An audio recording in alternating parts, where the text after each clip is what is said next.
Привет, друзья! Почта России и компания Аэромакс провели успешные испытания по доставке груза БПЛА в Ямало-Ненецком автономном округе. Для доставки почты и посылок использовался российский БПЛА Smart Heli SH-350 с максимальной взлетной массой 350 кг. БПЛА вертолетного типа SH-350 может перевозить до 100 кг груза и автономно работать до 5 часов. Максимальная дальность полета составляет 150 км. Крейсерская скорость 90 км в час.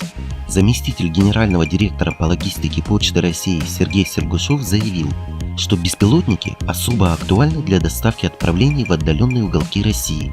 До конца 2024 года планируется запустить в Ямало-Ненецком автономном округе беспилотную доставку по 10 маршрутам. На этом на сегодня все. Друзья, спасибо за просмотр. Мы осветим все.